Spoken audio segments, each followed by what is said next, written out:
for showing up, everyone. So my name is Ben A. I'm the co-chair of Boston DSA's Eco-Socialism Working Group.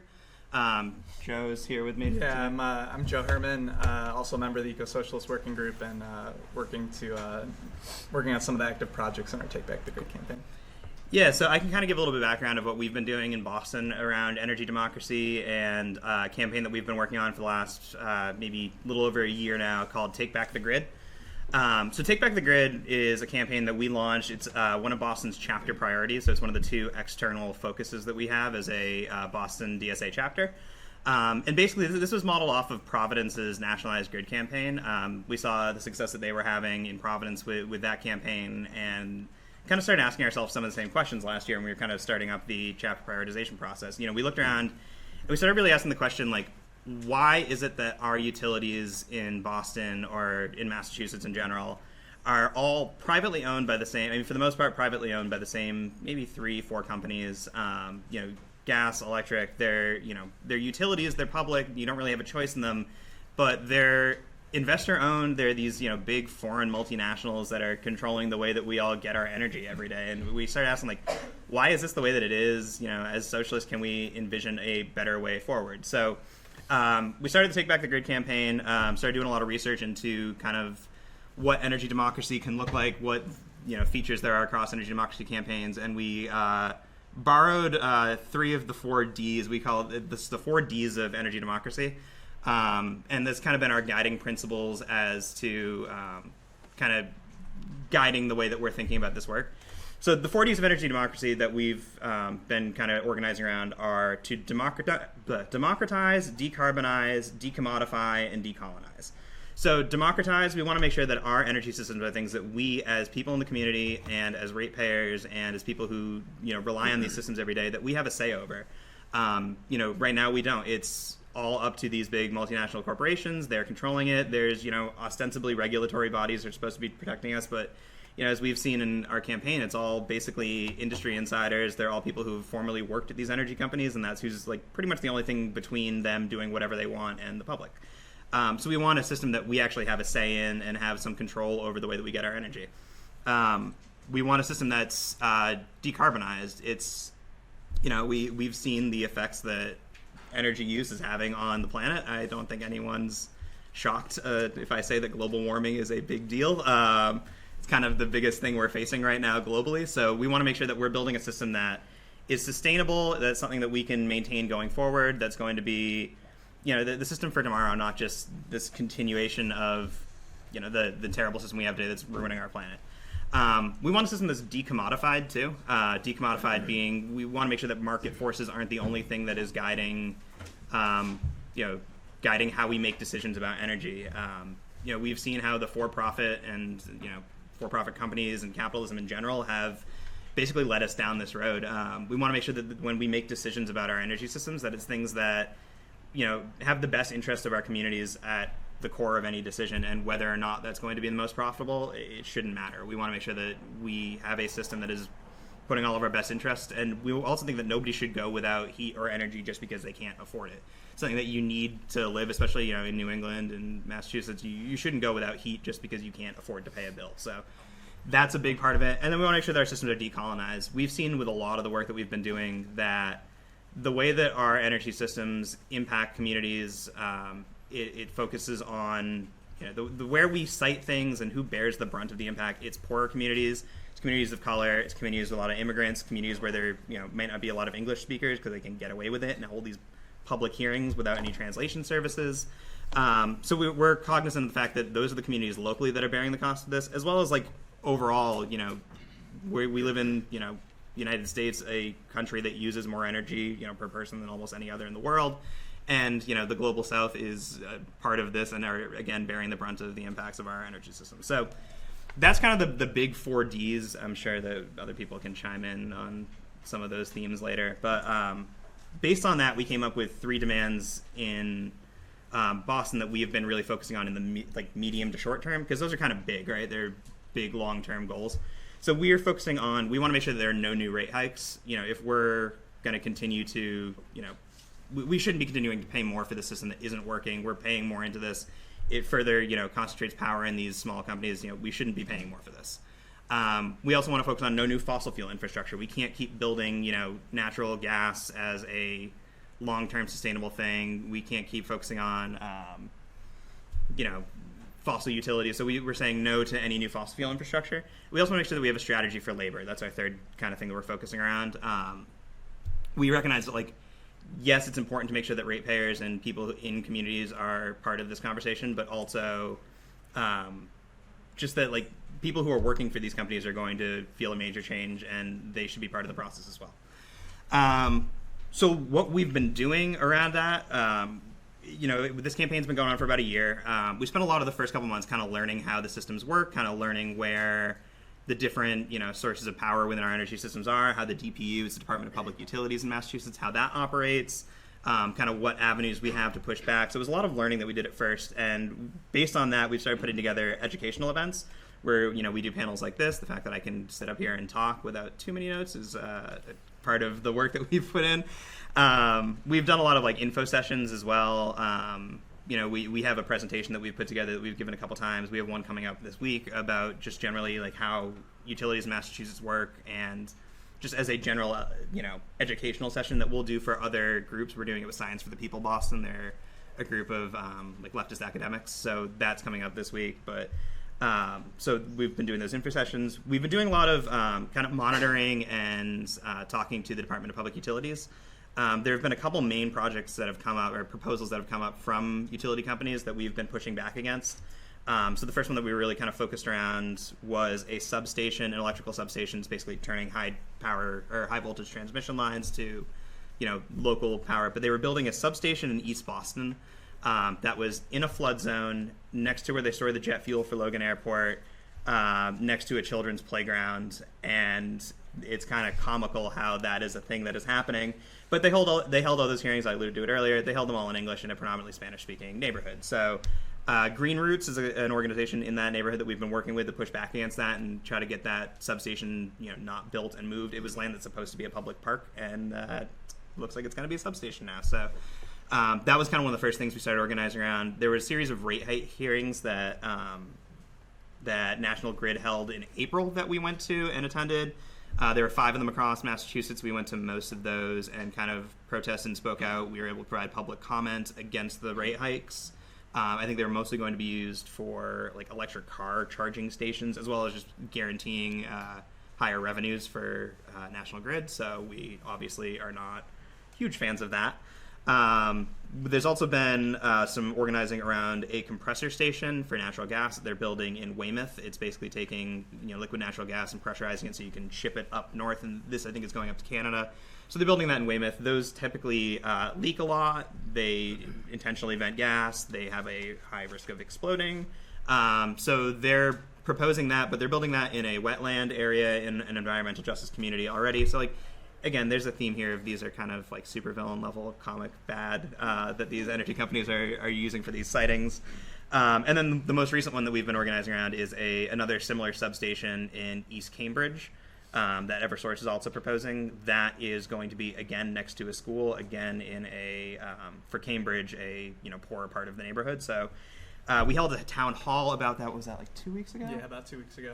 We held a town hall about that where we had elected officials come, we had neighborhood residents come and speak out and kind of voice their opinions on the substation and kind of, why it was bad and all that. So I think that went pretty well. It's kind of a new thing we've started doing of putting together a town hall type event. So yeah, I think that's kind of the gist of what we've been doing recently. Did I miss anything? No, I don't have too much to add other than I think one of the big lessons for us over the last sort of year and a half is, the system is just structured in such a way where it's very hard for you to get information about what's going on in your own community. So I've attended town halls, we've attended legislative sessions, and it's mainly representatives from companies like Eversource, National Grid, coming out, pitching things to legislators or city council members who are already sort of inclined to just side with them because they're the experts. And there's really no democracy in this process. The communities are not involved, and there's no real easy way for them to get involved with how things are currently structured. So sort of this monitoring aspect and understanding how things work in your state, how things work in your community. I think that's been a really important part of our campaign, is trying to figure out sort of this nest of structures. How does it exist, and where are sort of the points maybe of weakness where we can get in there and try and make a difference. I think that's all we really have for now. We can get into more stuff in depth later. I know there's some questions and stuff, but with that, I think we can turn over to you. Thanks. Can you all hear me? So my name is Gustavo. I'm with the New York City Democratic Socialists of America. And we started our campaign for public power right around the same time that Boston did. About a year ago, most of us had been in touch through the National Eco-Socialist Working Group. We have a Slack. If you're a DSA member, I encourage you to join. It's kind of a big resource sharing hub. Basically, the one thing that we all realized pretty early on is that the energy system is really depoliticized in the United States, and our job is to reverse that and to make this a contestable field. And mainly we have a really capitalist energy system. We have fossil fuel capitalists, but we also have renewable energy capitalists who want to use the Green New Deal to create green capitalism. And so we've really been working to develop what a socialist vision for the energy system can be. And in doing that, we've learned that we're asking a lot of questions that haven't been asked for decades, at least in New York. But definitely, if you want to start, mostly the points I'll raise are how to set up an energy democracy campaign, and really, it's a very research-intensive kind of campaign, at least in the beginning.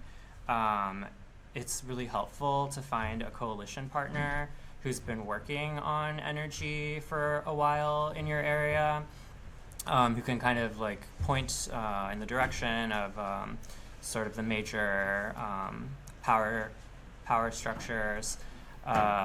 With us, we got a training from the Public Utility Law Project in New York early on. They kind of told us, how to become an intervener in a rate case. Basically, a rate case is, as Boston was saying, when a utility wants to raise rates, they have to go through a regulatory proceeding to justify it. And there are ways that you can become involved, but they're pretty weak, and it's mostly oriented for rooms full of lawyers. So basically, in the whole energy power structure, the states actually occupy a fairly important role. In the UK, they used to have a centralized energy system that was publicly owned by the government. And they still have a central energy regulator. So the Labour Party in the UK right now is proposing to nationalize their own utilities, their grid. In the US, we don't really have a system like that. The way our grid was developed, we never had a centralized, really, coordinating force. It was devolved to the states. So the states really have the most power in a way in the energy system, and each state has a public utility commission. In New York, it's called the Public Service Commission. It's an appointed body, 5 commissioners. And you want to look up who they are in your state, in Connecticut, where they meet. You want to look up what are the major regulatory proceedings that are coming up. For example, when is the next rate case? When was the last rate case? And for us, one of the most important things, I think, that in the beginning we focused on the Public Service Commission too much, because as we've worked more, we've kind of realized that they're proxies for the governor. Because the governor appoints them, the governor largely controls them.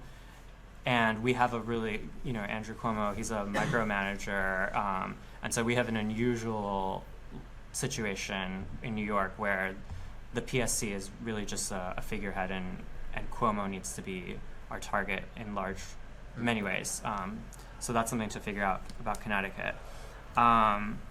Then, you want to look up, we've started focusing on some tactics like bird dogging the governor whenever he comes to New York City, like for fundraisers. I think last night there was a fundraiser at some theater. There's a group called Food and Water Watch that has been doing this for about a year now, where anytime he comes to the city, there's like a rapid response text message thing to get everyone out to like yell at our demands, and it seems to work. You also want to look up who is the Energy Committee chair in your state legislature in both houses, who are the majority leaders in both houses, and whether there are Democratic majorities. And one of the things that we did early on is researching campaign contributions, like who takes a lot of money from energy utilities. Usually it'll be the Energy Committee chairs.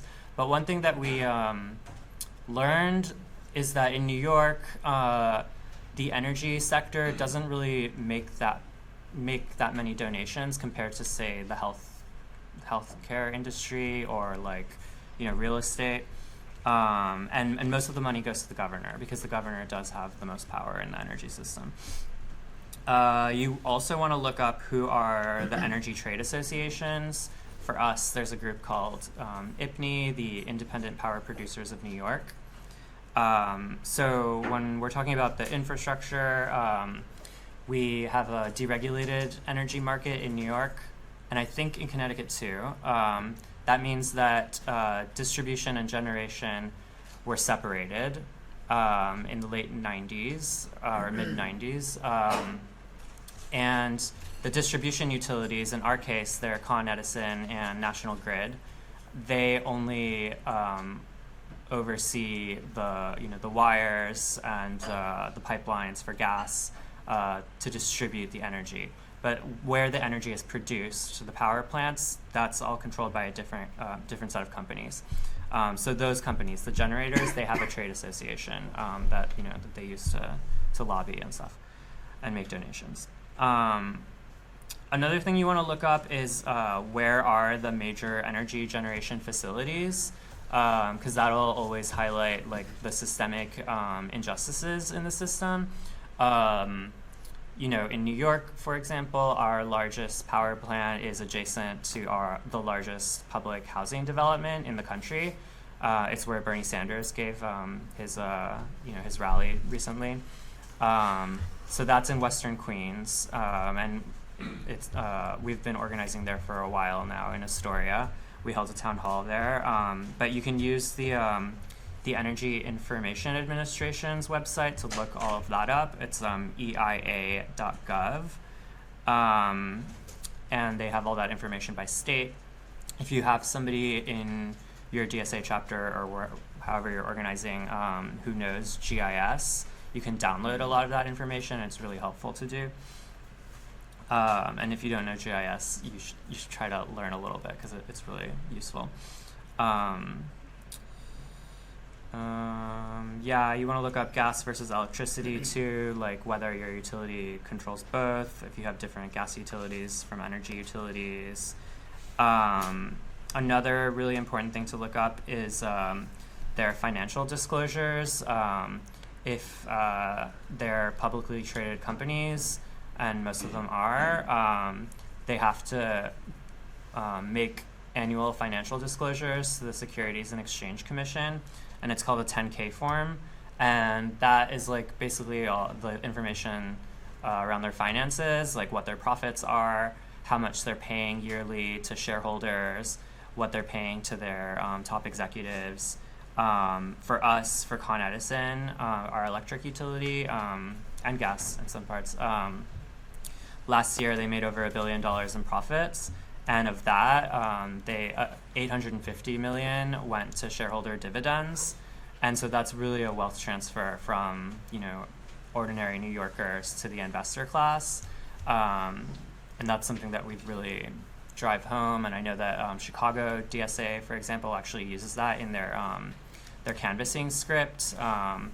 They talk about like what the profits are that their utilities are making, and like if we had a publicly owned utility, all of those profits would be democratically controlled, and so they're asking in their canvassing, like, what would you want to use the 200 million for, you know, like what would be a better use than shareholder dividends. Yeah, you can also look up the utilities value, which it's been important for us because we're writing a legislation to take over the utility, which means a buyout. And you can also, in our case, it had the expiration dates for the utilities bargaining agreements with its union. So we know that next summer the union contract is going to expire. So that's something we're trying to anticipate, although it's pretty complicated to get labor on board. And then they'll also list what are the locals that represent the utilities workers. And the parent company is really important. I think that the parent company of the electric utility in Connecticut also controls a lot of two major utilities in upstate New York, where there are DSA chapters working on energy democracy campaigns. So that's another way to coordinate across state lines. And, you know, we started going to a lot of environmental committee meetings and energy committee hearings probably like 6 months after we started our campaign. And a lot of times they'll post testimony online afterwards, at least for our city council they do that. And it can be useful to read that testimony just to learn more about the utilities. There are two really good newsletters that I would recommend, Energy News Network and Utility Dive. And for resources, there's one researcher at the Democracy Collaborative who we've all worked with, I think, pretty closely, Johanna Bozua, who researches utilities throughout the country, and the Energy and Policy Institute is a really good website. So in New York, just to talk a little bit about what we've been doing, we're drafting some bills right now with a state assembly member and some senators, including our DSA member Julia Salazar, who we elected to the state senate, to both expand the existing publicly owned utility in New York, the New York Power Authority, and also to buy out, to take over the investor-owned utilities in the state. When you're talking about bringing an investor-owned utility into public ownership, there are two avenues for doing it. You can do it through municipalization. That's if you do it at the city level. And the American Public Power Association has a survey online of all of the state's municipalization laws. For us in New York City, in order to do it, we would have to do it through a ballot measure, which would be an enormous campaign. So that's why we're focusing at the state level. At the state level, you can do it through legislation. And yeah, because we're drafting these laws, if you're a lawyer or a law student with technical expertise in this area, we really need your help, particularly like in, coming up with the fair value for the utility. That's always kind of like the major point of contention. And you should all join the Eco-Socialist Working Group and the Eco-Socialist Working Group Slack. It's ecosocialists, plural, .dsausa.org. You have to be a DSA member, but maybe that's a reason to join DSA. That's good. Can you repeat that? Yeah. Ecosocialists, plural, .dsausa.org.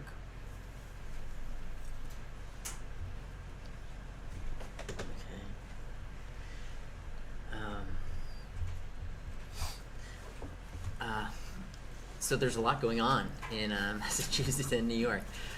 So Connecticut, we're right in the middle. So I'm going to speak to some of what we're discussing. My name's Mike Uhl. I'm with the Energy Task Force. I come to this area of interest really because of my technical training, more so as an engineer, more so as in environmental preservation. And so in doing that, I came to work on energy efficiency programs, designing microgrids, and really looking at how do we serve those customers that I long worked with. But I think there's also opportunities to work more for just the individual person, the residents, the low moderate income family, the people who generally wouldn't be included. And so some of the ways, so I'll kind of show some contrast, I think, between Massachusetts and New York, and kind of where Connecticut has been pulling from some of their kind of their trajectory in energy efficiency and updating their electrical infrastructure. And then I'm going to ground that in what is called Community Choice Aggregation.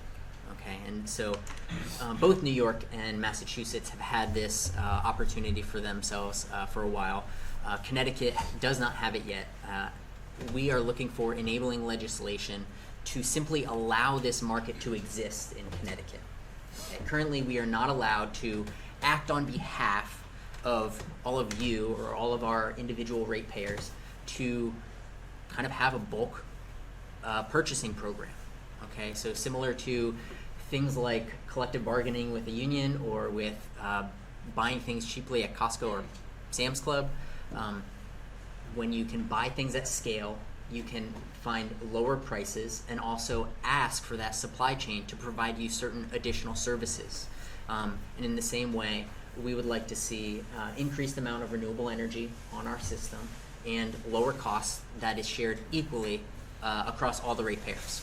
So it doesn't matter whether you earn $200,000 a year or whether you earn $20,000 a year. What we find in Connecticut is that we have a pretty significant cost of energy as well as an income gap. And as a result, we also see a huge energy burden. So for most people, if you are paying more than 6% of your income in energy costs, you would be considered energy burdened. And so pretty much every location in Connecticut on average pays more than 6%.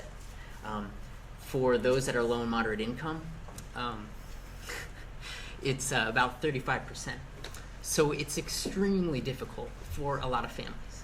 Now there are ways around that through smarter energy efficiency deployment, through using solar energy, but the incentives are not equally distributed. So for the people who are paying into some of those programs like on their bill, so if you look at a bill, about 1/3 of it goes to the electric supply, right? And that is something that the CCA is looking to get involved in to lower that price. The other 2/3 goes to the utility, okay, for a variety of other things, okay? One portion of that 2/3 goes to fund the energy efficiency programs. So 70% basically of energy efficiency dollars goes to the utility. About 23% goes to our Connecticut Green Bank, the first one in the nation to help with greening our infrastructure. And then the rest goes to our DEEP, or our Environmental Protection Group. In that, those efficiency dollars are not necessarily spent in the location that they are received. So for example, in a place like New Haven, where there is a large density of people, but also a large density of people who tend to be renters or have a larger proportion that are low moderate income, the same amount of dollars that are added to that fund do not necessarily come back to this location. And so one of the reasons for forming a community choice aggregation is to protect those people from predatory rate hikes, poor practices of retail choice supply, but also to make sure that more of those dollars actually get put back to serve them.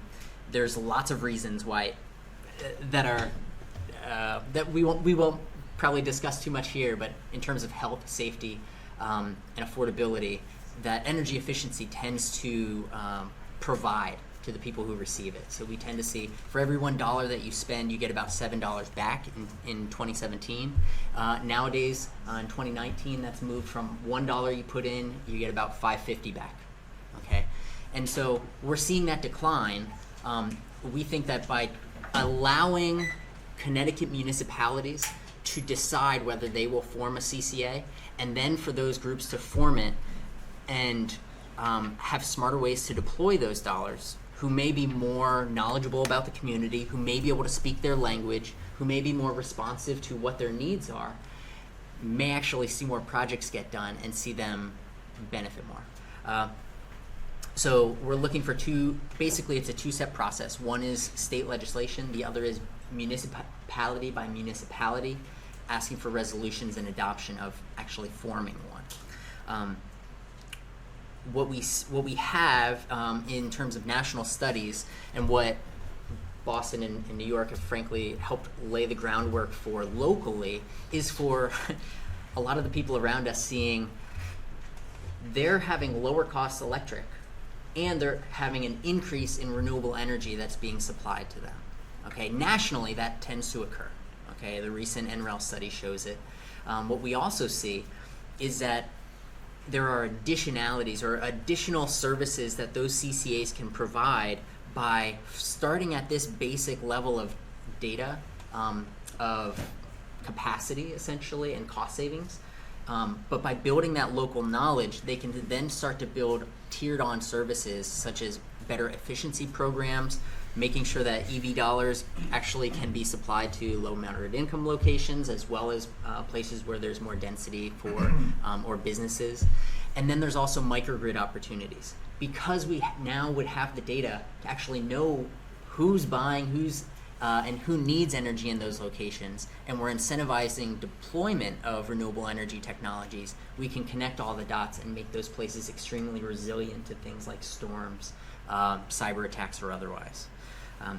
So with that, we've seen great examples in California, and Connecticut's hosting a webinar even in a week to discuss more with our legislators as well as the public to inform them about CCA, but also what are the next steps that we need to take locally.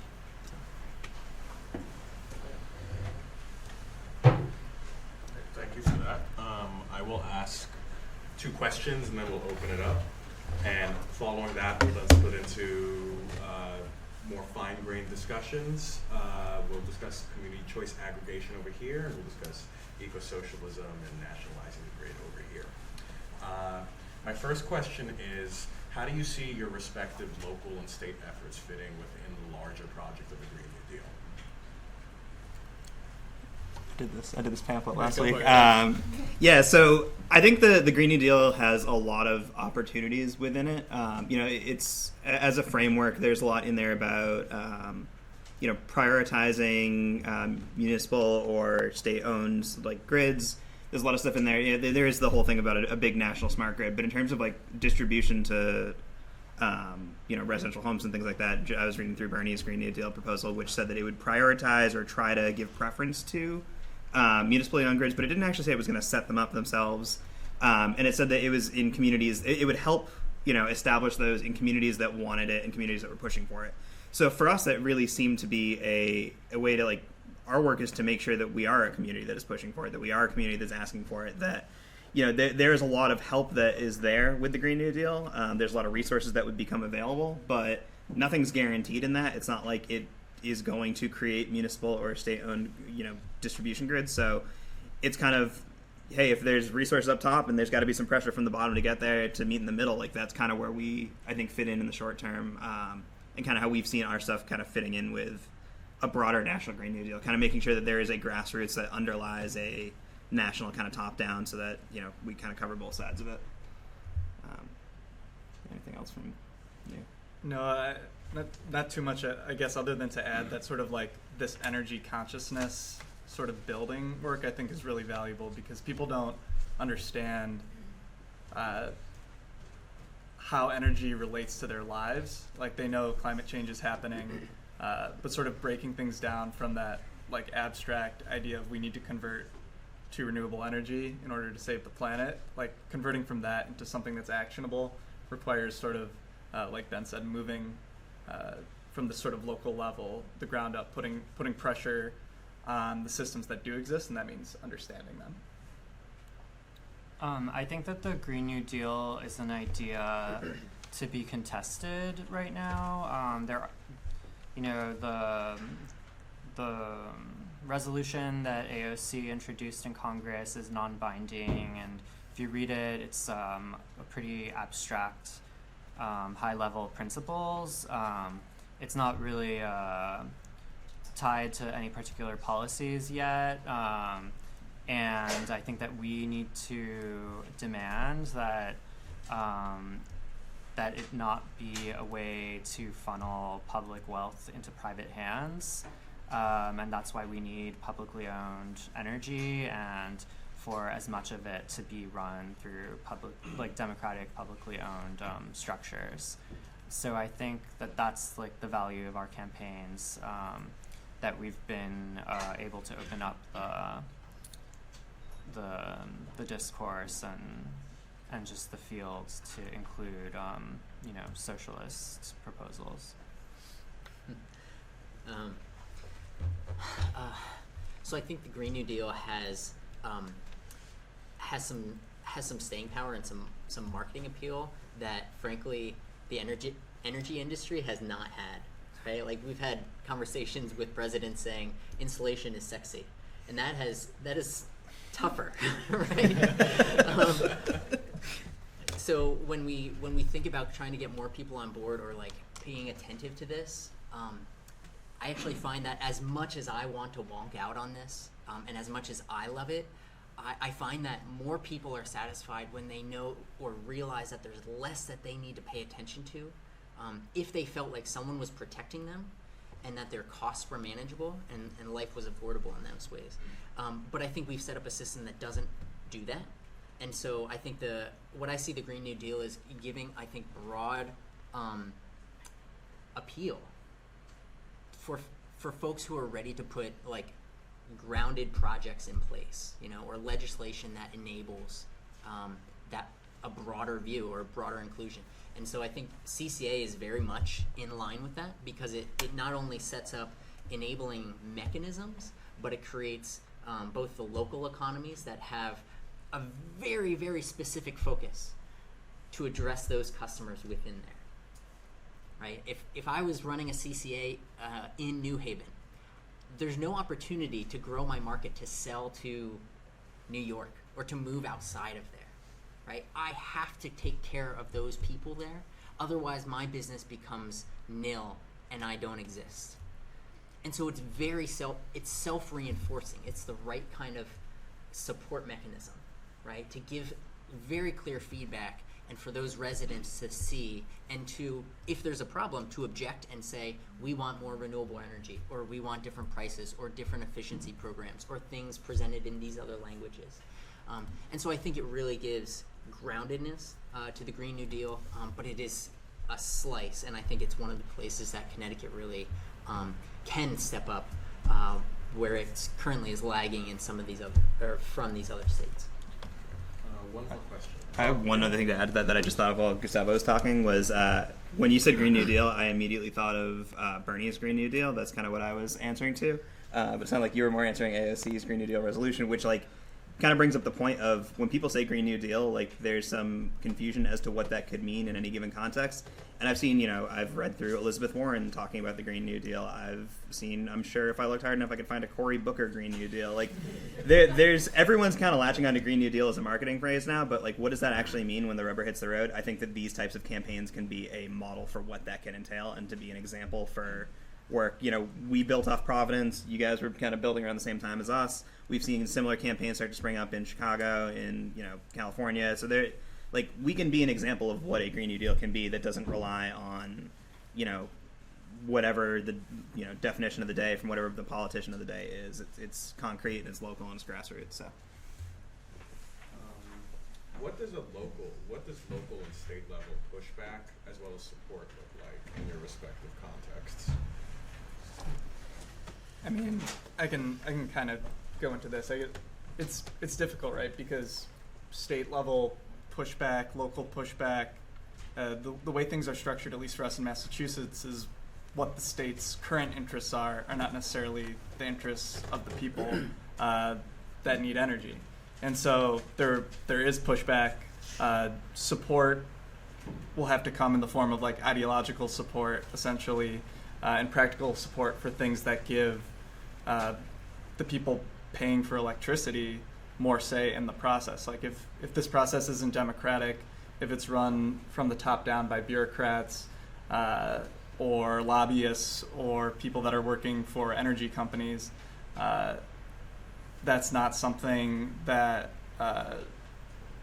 is ultimately, their interests are not aligned with ours. And so support has to be about really opening up the conversation to what do the ratepayers want, how can we all be involved in having a say in our health and in the communities we create, and how can we create, a future that's sustainable. And I think anything that doesn't sort of support those 4 Ds been alluded to is sort of that is not something that any idea that doesn't support those 4 Ds isn't really worth throwing too much weight behind. Yeah, I think it's interesting. Anytime we kind of do any of these panels where we're talking to people doing similar campaigns somewhere else, it's like the way that like the different regulatory bodies. So I think like most of these campaigns, like to Gustavo's great point of like how do you get started, but the main thing is like finding who the utility regulators are and how they kind of operate. And I think within Massachusetts, one of the things that's been the most eye-opening compared to, where New York is, it sounds like it's, mostly an arm of Cuomo, but, that's kind of a political thing. Or we've heard from Providence when we kind of did a similar panel with them, they were saying that, their PUC, the Public Utilities Commission, they're like, they want to do the right thing and they just need to be like pushed in the right direction. A lot of the pushback we are getting is because the Department of Public Utilities in Boston is predominantly made up of former Eversource executives. Like it is a revolving door of people who worked for Eversource who are supposed to be regulating Eversource. Like that's where I think we've seen the most amount of kind of pushback is like the body that's supposed to be protecting the public is in the pocket of private utilities. And, it's been the toughest part of like kind of recognizing that and making that a kind of a pressure point. But, in terms of support, like any group that is using those hearings and using those structures to kind of fight back against a local issue, like the reason why we've had a couple, like this list of things that we've gone to the DPU hearings about is because we are kind of trying to partner with other groups that, hey, maybe they're not explicitly eco-socialist, maybe they're not even concerned about things outside of the one single issue that they're facing, but because we have that framework of the 4 Ds, like any group that is doing local work that fits within those 4 Ds and fits within our 3 demands, like, yeah, let's go. Like, let's work with those groups. Let's see who's doing the work on the ground. Let's support them as best we can. I think we see ourselves as being more of a, especially this early in the campaign, like, it's tough to talk about utilities if you're just kind of, you just show up one day and you're like, hey, we want to take over the utilities for you. But, like, what we want to do is to be, like, support people where they are, support the fights that are already happening, be, an amplifying voice, but not take over that conversation and not dominate it and not, come in with our own crazy ideas at the top. It's that we are there and we're helping, organize our community. So I think we're trying to be more of the sport than looking for it at this point. Yeah, for us, we've faced a lot of local opposition from the chair of the Senate Energy Committee. His name's Kevin Parker. We held a town hall in his district recently. One of the very first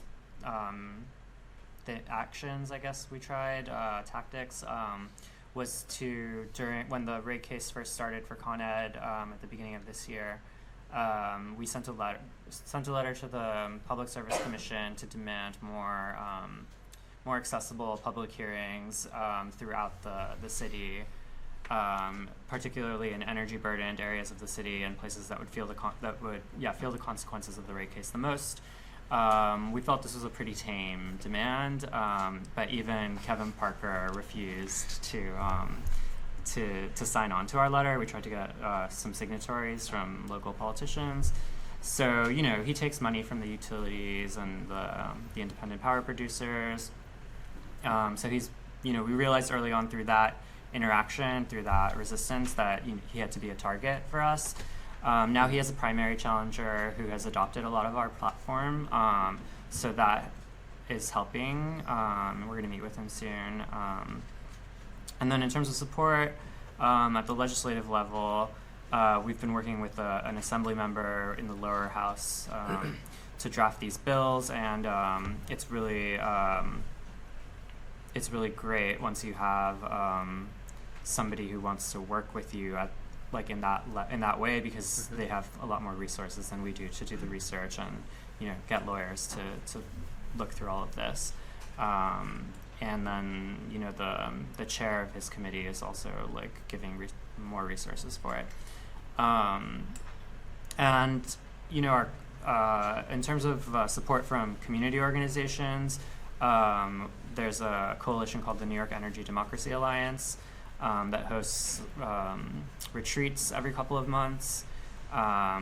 They invited us about a year ago to one, and we've been going regularly, and that's a really good way for us to learn from other groups, and it's been a good way to also change the landscape of what people believe is possible.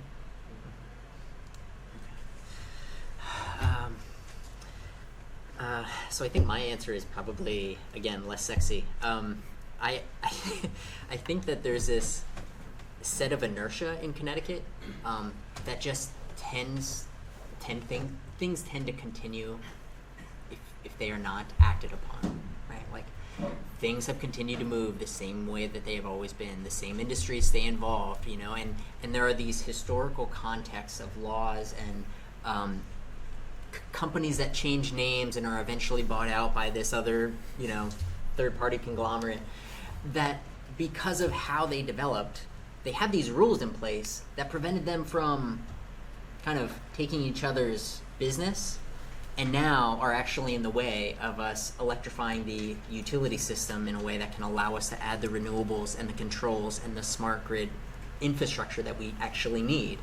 And so things like in Connecticut, where you couldn't incentivize somebody's gas equipment switching to electric high-efficiency heat pumps, that was not okay, right? And so that created all of these ways that they couldn't encourage that.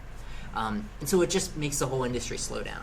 And I think, though, for some of those reasons, that's what we face more so than just one specific legislator. Because I would say what we have seen is from the legislators we've talked to, they're all actually very happy to sign on to a bill. We have bills that were introduced into our Energy and Technology Committee. They've been sitting there. They've had co-sponsors, but they haven't exited and gotten to the fruition of actually being voted on and signed on. And so I think there's still a need for both the education and really for the folks like this to say, this matters to us enough. We understand the implications. Please let us proceed. Let us have the market that exists for every other customer in Connecticut, okay? So that's part of it, and then the other is, I could see that we would, we may not have a face, right? You have your Parker, right? I don't know that we've identified that yet, but I think it's probably going to be less about a person and more of the institutional legacy. And Connecticut is fond of kind of holding those institutions and keeping them. Look where we're sitting. So we have reason to also ask for interventions, and community choice aggregation is actually one of those slim kind of surgical interventions that kind of fits in between kind of what Massachusetts is pushing to do and what New York is doing, right? Where instead of taking over the whole IOU, the investor-owned utility, we're asking for this portion that gives us enough control, data, and value that we can proceed with our local customers and push that on to longevity. Let's open it up. Anyone have any questions? One thing that I think about a lot is, as we democratize the grid, we see a concern that for the average person, they won't necessarily be willing to pay more for renewable energy. So I used to work in Boston, and we did a lot of community engagement around energy. And one thing we found is that as people realized that they were paying more for energy efficiency and paying more for the renewable portfolio standard in the state, they didn't necessarily want to do that. And I wonder, as we subject the grid to more political pressure, how do we make sure at the same time that we're educating people to the level that they're also pushing for goals around sustainability, given that we live in a society where people are under tremendous economic pressures at the same time?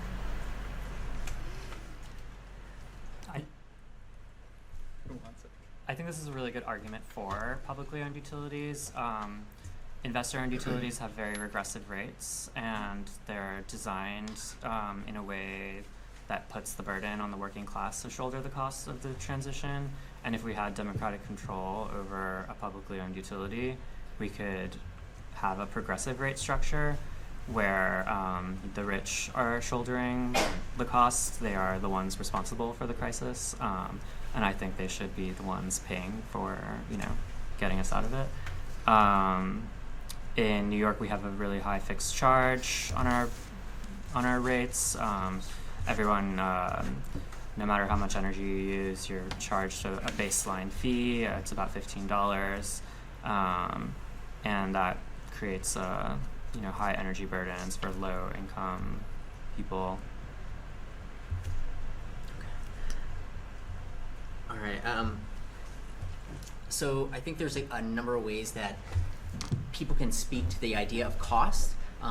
But if we separate cost from value, then we miss out on what are those things actually going for. And so it ends up being an apples and oranges conversation. So if we just talk about energy as the commodity that comes in and turns on these lights, we will always look at a cost reduction evaluation or algorithm. If I look at it instead of as I want to provide the service that is continually working to improve the quality of air in your neighborhood, to make the homes around you more resilient and allow you to have the flexibility, more flexibility in your home, business, or otherwise to choose when you use services, that is a very different conversation, right? I can make the case for a net zero energy home because of all of these benefits of not cooking over gas fumes, or having long-term affordability, or having higher comfort and less asthma impacts. But that's not what we talk about when we talk about the price of electricity. And so when groups can intervene between what is normally a regulated business that is focusing on a commodity and instead looking at how do I drive value, then I think people think differently about it, right? And in a different future, right, that we may have, is when we start to actually include those external costs into the equation of how do we get our energy, such as if there is a fee and dividend or some kind of carbon system. Actually, we would see those costs right away, and people would suddenly be way more burdened, but they would have none of the flexibility to actually manage those costs. If there weren't other advocates or businesses or like CCAs or public utilities that are looking to say, we are going to give you options to manage those costs. Does that make sense? Yeah, I had a couple thoughts that I'll try to see if I can turn into fully formed ideas while I'm talking right now. So like one thing that we've seen in kind of doing some research is that like public utilities often are significantly cheaper than investor owned. Like the idea of a public utility isn't new, so we can see like where are people paying, or where are their public utilities today, and like what are people paying. The rates are often a lot lower. Massachusetts is some of the highest electric rates in the country. They're really high, and they're pretty privatized. So if you look at a lot of other public utilities that are out there, like there are lower rates around. A big thing that we've been focusing on recently, though, is less of the cost in terms of like your upfront rate paying, but like what is the cost when a private utility cuts corners? And we have seen this in Massachusetts in particular with the Merrimack Valley gas explosions. So you see this a lot, that a lot of the way that these companies are deriving profit, because the rates are more or less fixed, they have to go ask for more rates. It's not really a market structure. It's something that's kind of set ahead of time. So, I mean, if you think of your profit is your revenue less your costs, an easy way to get more profit out of that is to cut costs. And cut costs usually means either breaking labor contracts. We saw this with National Grid last year, where they locked out their labor union for 6 months. It can involve not doing as much maintenance, which we saw in Columbia, where they are doing a lot less maintenance. We actually had someone come to talk at our last Take Back the Grid meeting. He's a BU professor, Nathan Phillips. And he brought up like a really interesting point around, there are, I think, is it 5 gas? There are, five. 5 gas munis in Mass. So there are 5 gas municipal gas companies in Massachusetts. And there's one in Wakefield. It is the only one that has like leak information about it. And so Nathan was just looking at like how many leaks are there in Wakefield versus how many leaks are there in Reading, which is, I believe, National Grid right next door, similar sized town.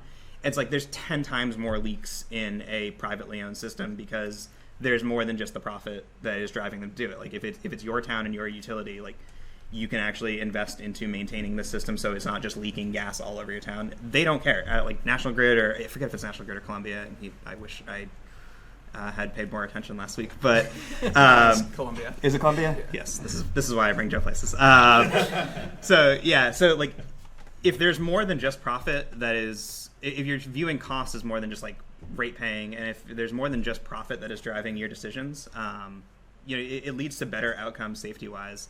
But I mean, even just like the main thing is just like even asking that question of what do you as a public like value in your utility, whether it's cost, whether it's green energy, like that's like just you asking that question is significantly more democratic than anything we have in place today, right? Like nobody is asking what do you want, low cost or a safe system or a green system, or do you mind paying more? Nobody asks. They just bounce up your rates and hope that their buddies at the DPU are gonna rubber stamp it through. So like having a democratic process as your goal lets you start asking those questions and seeing what you really value in a utility. And I think what you'd find is that once you get a public utility, like what people want is different than what is driving private companies to make the decisions they do today. If I could add one thing to that, like another great way to cut costs is to offload all of the costs of consequences for things that your infrastructure is responsible for to the state. And we need to look no further than what's going on in California at this very moment than to see that the state will be bearing huge costs as a result of PG&E failing to maintain transmission lines. And so we already are paying so much to essentially subsidize these for-profit companies to cut corners. And so I think it's just always good to keep in mind that like we are paying for it, and we just have no control.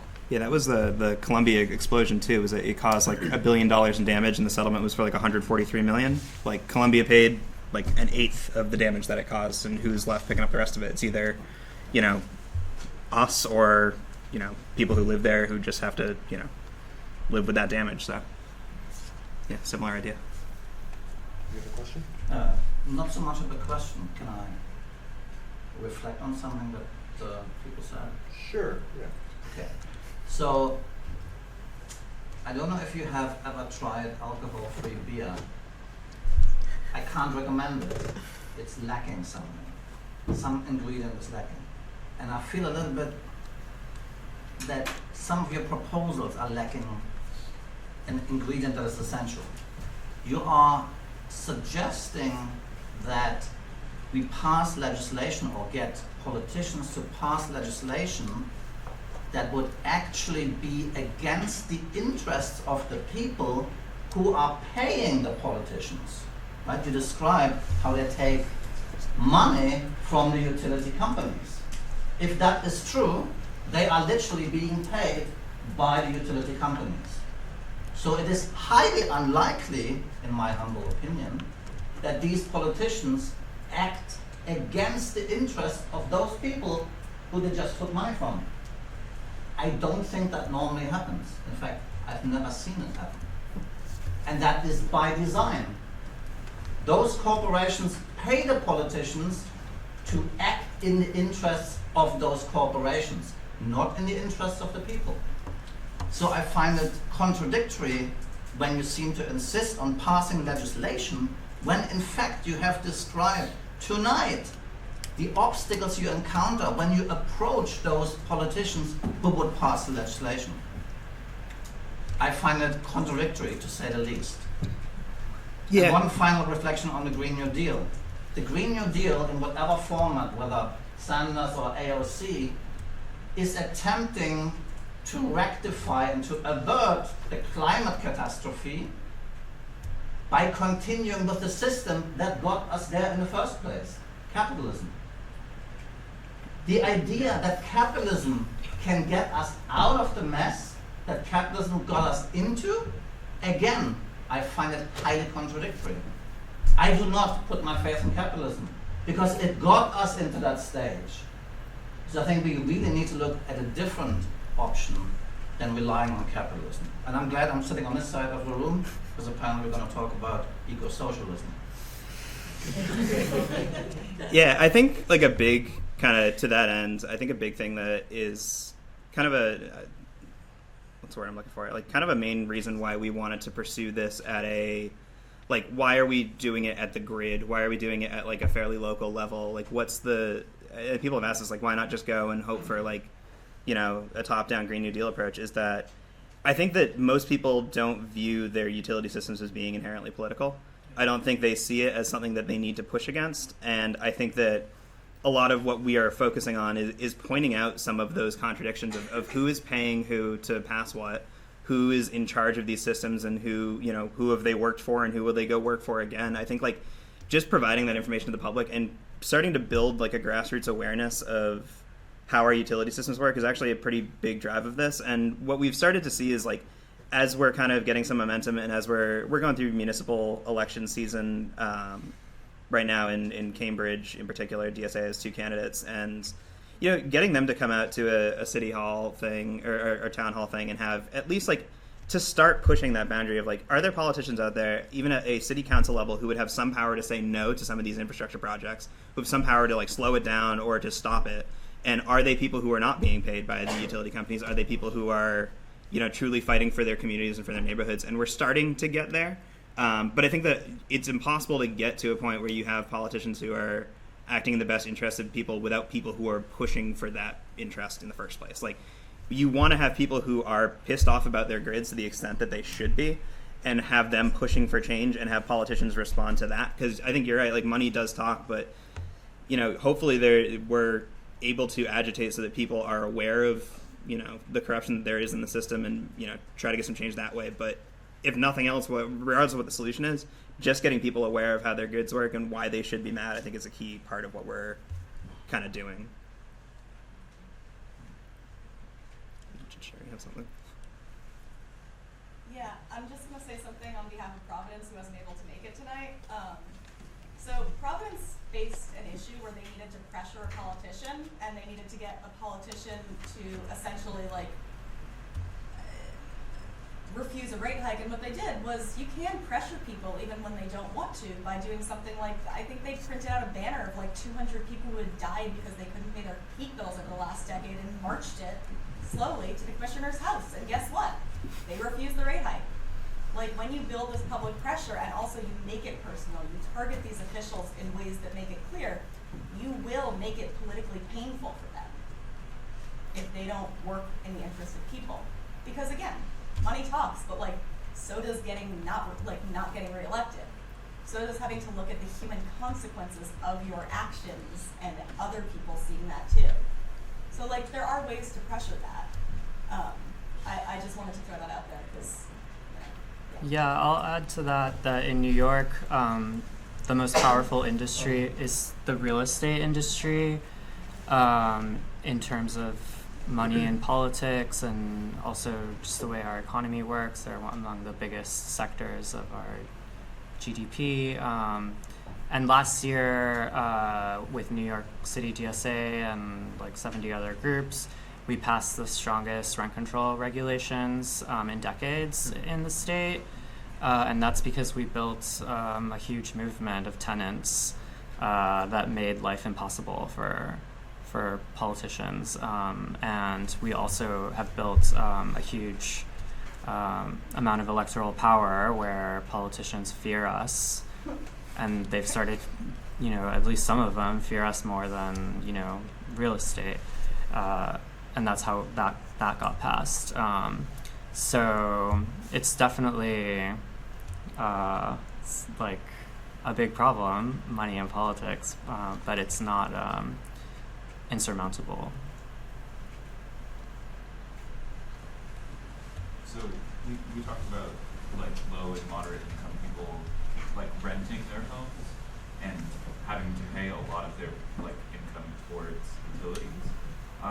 So the ownership of their like home heating systems, right, isn't in their control a lot of the times. Like they're owned by these other profit-seeking companies or individuals, and so like, it feels like there's like this part of the energy puzzle that's missing the democratization through CCAs or even through like public ownership.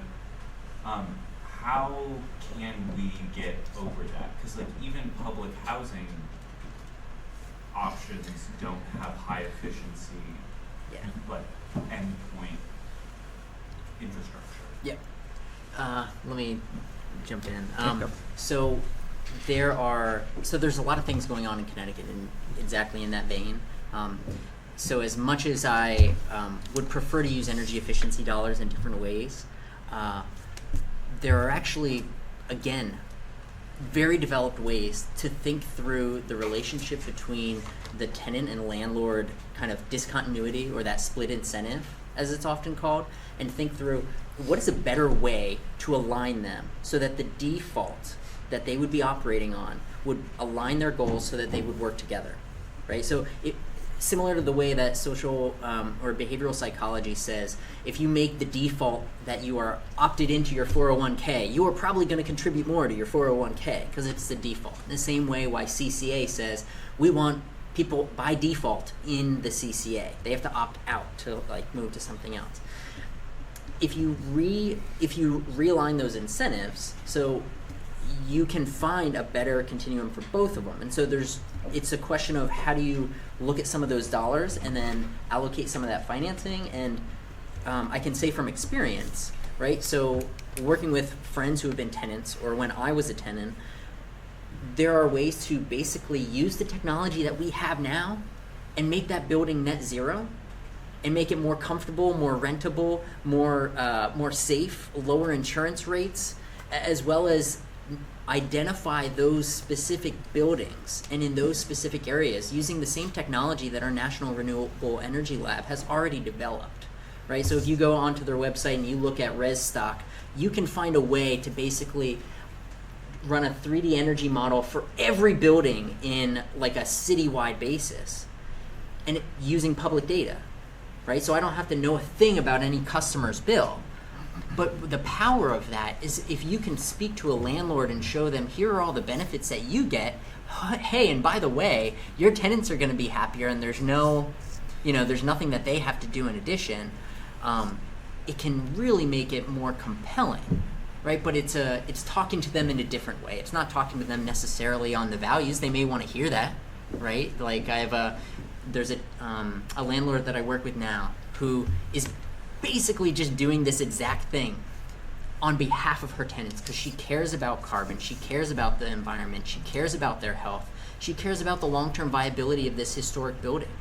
And so in looking at it in that context, she says there's really no other practical way for me to update this, but just by using this technology of like thoughtful systems level design, you can fix that. And I think that's where a CCA who has the data about people's energy use and actually cares to solve their constituents' energy problems and has the obligation as a system is incentivized to say we need to balance the supply of the energy in this location with the demand for that energy in this location, not just in general over a year, but on a time-sensitive basis.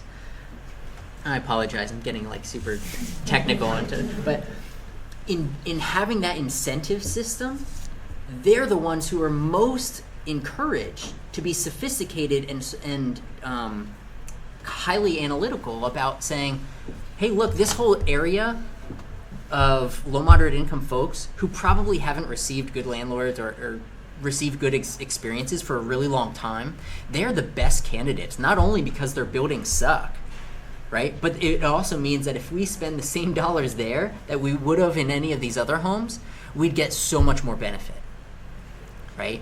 And that goes a long way to serving those customers. Does that make sense? I guess my comment would be a lot shorter, and it would be no more landlords. Like this, it's an eco-socialist vision, right? And housing justice and ownership of your own home, democratizing housing, that's the only real way to solve this. Like, that's not going to be, we can't rely on the goodwill of landlords hoping to update buildings in order to fix these problems, in my opinion. That's just... Yeah, I'll say too, like, we're here as part of DSA, like, there's a broader movement that is happening outside of just eco-socialist issues, and we have a great housing working group in Boston that does a ton of tenant organizing that I think is also super, super important that we have tapped into, tried to collaborate with. Like, democratizing the grid isn't going to solve every problem that's out there, and there are great people in a broader movement that are doing that work to solve those problems as well. So, yeah. Yeah, I think that the way you get self-determination is through organizing, and even if we get a publicly owned utility, they exist in many parts of the country, that's not like, that's just the first step to getting a democratically controlled grid and energy system. It's not it's not the last step in that process, and to make sure that we can win what we want, like, we need to organize to have the power needed. We'll do one last question here, and then we'll break up. So, as in our context, when you're talking about big landlords, Yale happens to be one of the big landlords in New Haven, and between the hospital and the university, they both have their own power plants. So I guess the question for me, like, when we're talking about, community ownership, how do you view that in a city where you have 2/3 of the land owned by one property owner? I was talking to one of the assistant deans, and we were talking about the climate crisis and talking about Yale's unjust investments. And he was like, yeah, no, everything's great. I was like, all right, cool. I'm not going to bother you about national, global stuff. I don't know about it. Like, how come y'all have power plants and have your own grid separate from New Haven? He's like, okay, how come you don't invest in, solar panels rather than gas and running these pipelines? Oh, it's too expensive. I'm just like, God, y'all got $30 billion.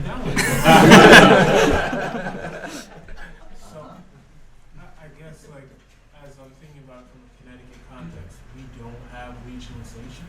So we have a ton of small fiefdoms where we can't have that same collective buying power.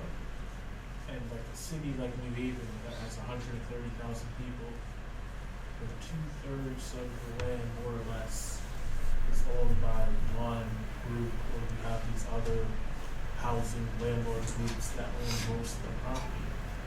How do you fight, for community ownership, and what does that look like? Because if New Haven can't get it, a place like Hampton isn't going to be able to get its own energy, West Haven, East Haven. So I guess from that local areas, like Connecticut only has 3 million people.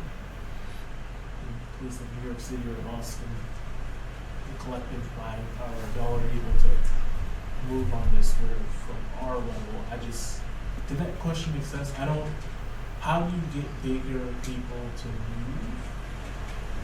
In the sense of like targeting Yale, it's not the same as saying, hey, crappy politicians, like, if you don't move on this, we're going to go after voters and take away your base. Whereas a place like here, you can take away Yale's base. Yeah. Do you guys want to start, or? The breakout group starts. Yeah, it's... We could go to that. That could be a big question. Yeah, it's something I think that, like, what we've found with all of our projects is that, like, a lot of how you go about these things is very dependent on circumstances. And to be honest, like, the circumstance of, you have a town that 2/3 is all one giant, well-established Yale, and they have their own grid is something that we haven't encountered, so I don't have a great answer to it. Short answer is why does Yale exist? But yeah. It's something we think about with Harvard a lot. I live in Alston, and they're one of the bigger landlords there. And we should not have Harvard. We should get rid of that too. So, I just like going off of that have thought a lot about that in like this election cycle we're in currently for the Cambridge City Council. With Harvard and MIT being right there, these institutions don't pay the same taxes as everyone else. They pre-negotiate, tiny little scraps that they give to the community and say, hey, we don't need to give more because we're bringing jobs, we're bringing students, and it's obviously bullshit for one, but also there have been talk from some of like DSA candidates about eminent domain over certain lands. Let's start some farms. Like these colleges are buying up huge swaths of land in the cities that they exist in, and long term, we all know in this room that's not sustainable. As far as like, can we individually, can the residents of New Haven as one city do it alone? Probably not easily. So this is where solidarity is important, and trying to grow connections among various places is important. I would just like to add to that, the population of New Haven in general. One thing that's also put in consideration that because we have Yale here, a good portion of the population doesn't necessarily live here year-round. Come here for a couple months, go back home, come here for a couple months, get their degree, and bump off, leaving the rest of us townies to sit and foot the bill, if you will. I have to say, it's us townies that literally have to stand up and say this to Yale, because nothing against Yale is and everything, but you don't, unless you buy a house here, you don't really live here. You come here for a year or 2 or 4 years, get your degree, and bump off to where you go, and leave us for the bill, like, we're supposed to be happy about that, like, okay. And they tell us to vote here too, and that's the only the same one. We're destructive. So to that, there's multiple layers to your question. There's a couple of pieces that I want to make sure are known about what CCA provides, though. Right? So CCA, in the context of New Haven specifically, is really designed to serve in all of those markets that it currently can't exist. So for residential customers and small businesses, okay? In every other place probably in the state, municipalities would be included in that as part of that aggregation. But because New Haven's city government is already procuring 100% renewable energy and doing a bunch of things that we would probably get in the way of, for us, it probably doesn't make sense to do that. Now that said, CCA would serve all of the residential customers who are in those multifamily apartment buildings, right? So they would then have the incentive and then the data with the CCA to say where are these loads coming from, and are we addressing those customers? Because there are loads of ways that those buildings can be improved. Are those groups of management companies exactly receptive to that? No, not exactly. But in terms of getting more bulk buying power, even if we don't have to own the land, it's really more about the accounts and who's paying those bills. And so if we're serving the individuals and providing them a lower cost or a more affordable lifestyle here in Connecticut, I think we're winning, right? I feel like that is serving the purpose. And if it may not be it may not solve every problem, but that is kind of how you start to build the base of working against some of these other entities that are the elephants in the room. In the same way, if New Haven was to start one, it can serve as a joint powers entity or as a kind of the starting seed, if you will, and all of the groups around us can then join. So if the Hampden wants to join, they don't have to start their own thing. They can just say, look, it's working in New Haven, let's just add them on. That works great, right? And so the West Haven, the East Haven, all of those groups can come and join and build out that bulk buying power that serves all those, 7 universities that are around this area, right? Like, this is a university town. So we have to get used to also serving those renters that are here, and making sure that that's the most affordable and healthy, safe places to be. what is also unique about that is when you start making affordability more available, there's the potential for actually buying some of those homes that otherwise they would only be able to rent. And that, I think, is an appealing adjustment or change in course. If people have the option to actually buy the assets or kind of join the community and the neighborhood that they are in and say, this is where I'm from. Because then that changes what the political map looks like, that changes what the buying power is, that changes kind of how you think about your neighborhood. And so it has these other lasting impacts that may not get rid of all landlords, right? But it can start to steer the ship in a different way.